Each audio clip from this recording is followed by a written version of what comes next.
ఆశ పెట్టుకొని మహిళలు నిన్నటినీ చేస్తున్నారో వాళ్ళకి నిరాశ మిగిలింది. ఈ సంవత్సరం లోపల దాన్ని నెరవేర్స్తారని ఎంతో మనం ఆశలతో వెయిట్ చేస్తున్న మహిళలకి నిరాశ నిలిచింది కాంగ్రెస్ ప్రభుత్వం. ఎప్పుడైతే మహిళల్ని అడ్డం పెట్టుకొని గద్దెలిచ్చారో వాళ్ళ నాశనాన్ని వాళ్ళే చూసుకుంటారు. మహిళలకు ఇస్తాన 2500 సంగతి నిన్న బడ్జెట్లో అసలు దాన్ని ప్రస్తావించడం కూడా జరగలేదు. 2000 నుంచి 4000 పెన్షన్ చేస్తున్నారు, దాని ఊసు కూడా ఎత్తలేదు.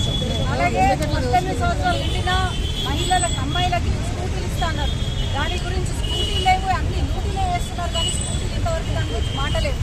బడ్జెట్ ఏదైతే 2,90,000 చిల్లర కోట్ల చిల్లర బడ్జెట్ ఏదైతే ప్రవేశపెట్టిందో అసలు ఏ విధంగా మీరు ప్రవేశపెట్టిందో దాన్ని మన ఆదాయం మన రెవెన్యూ రాష్ట్ర రెవెన్యూ తెచ్చి కూడా ఇలాంటి పైన పటారం లోన లొటారం బడ్జెట్ని ప్రవేశపెట్టి ఎవరిని మోసం చేద్దామని మీ రేవంత్ రెడ్డి గారు బట్టి విక్రమార్క గారు ఈ బడ్జెట్ని ప్రవేశపెట్టింది.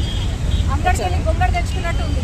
వాళ్ళు చెప్పినది ఒకటి చేస్తుంది ఒకటి, హామీలు నెరవేరుతాయని ఏవైతే మహిళలు 2,500 వాళ్ళ ఫీజులే కానీ చిన్న చిన్న అవసరాలకు పనికొస్తాయని రాష్ట్ర ప్రభుత్వాన్ని నమ్మి ఓటేసిన వాళ్ళకి నిరుత్సాహం ఇచ్చింది.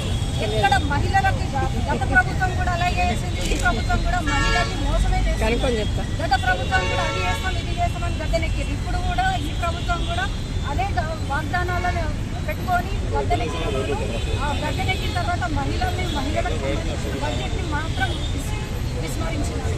అసలు ఏ రూపంలో ఈ బడ్జెట్ ప్రవేశపెట్టినారు, ఎక్కడ న్యాయం జరుగుతుంది, అసలు మీరు కొత్తగా ఏ బడ్జెట్లో ఏం కొత్తగా జరిగింది, ఏ ఉన్నాయో దాన్ని అటు